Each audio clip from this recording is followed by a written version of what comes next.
American space agency નાસાએ તેના 2 અંતરિક્ષ યાત્રીઓ સુનિતા વિલિયમ્સ અને બુચ વિલ્મોરના પૃથ્વી પર પાછા ફરવાની પુષ્ટિ કરી છે. વાપસીનો સમય અને સ્થળ જાહેર કર્યું છે. ત્યારે જુઓ આ સમગ્ર અહેવાલ. સુનિતા વિલિયમ્સની પૃથ્વી પર વાપસીનો સમય જાહેર. સ્પેસએક્સની કેપ્સ્યુલ ક્યાં લેન્ડ થશે, નાસાએ જણાવ્યું. 9 મહિનાથી વધુ સમયથી ISS પર ફસાયેલા હતા. ભારતમાં 19 માર્ચ બુધવારના રોજ 3:27 વાગ્યે પરત ફરશે. બંને અંતરિક્ષ યાત્રીઓ અમેરિકાના ફ્લોરિડાના સમુદ્ર કિનારે ઉતરશે. સુનિતાની પૃથ્વી પર વાપસી લાઈવ જોઈ શકાશે. 19 માર્ચે સફળતાપૂર્વક પૃથ્વી પર પાછા લાવવામાં આવશે.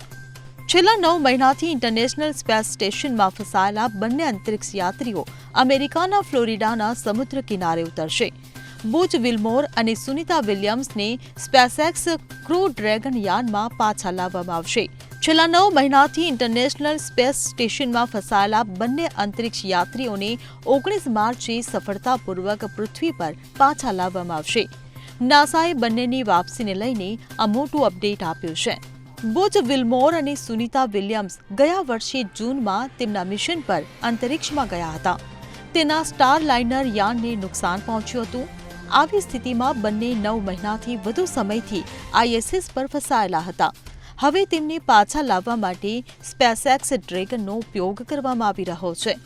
બંને અંતરિક્ષ યાત્રીઓ અન્ય 2 મુસાફરો સાથે મંગળવારે સાંજે પૃથ્વી પર પાછા ફરશે. નાસાના અંતરિક્ષ યાત્રી નિક હેગ અને રોસ્કોસમોસ અંતરિક્ષ યાત્રી એલેક્ઝાન્ડર ગોર્બુનોવ પણ ડ્રેગન કેપ્સ્યુલમાં પરત ફરશે.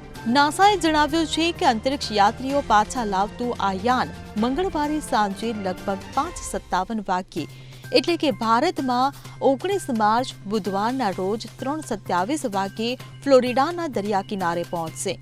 નાસાએ પોતાના નિવેદનમાં કહ્યું છે કે સ્પેસએક્સ ISS થી ક્રૂ 9 ના પૃથ્વી પર પાછા ફરવાનું જીવંત પ્રસારણ કરશે. આ પ્રસારણ સોમવારે રાત્રે 10:45 વાગ્યે શરૂ થશે. ભારતમાં 18 માર્ચ સવારે 8:30 વાગ્યાથી જોવા મળશે. Bureau report CN24 news. હવે જુઓ દેશ દુનિયાની તમામ ખબરો તમારી આંગળીના ટેરવે.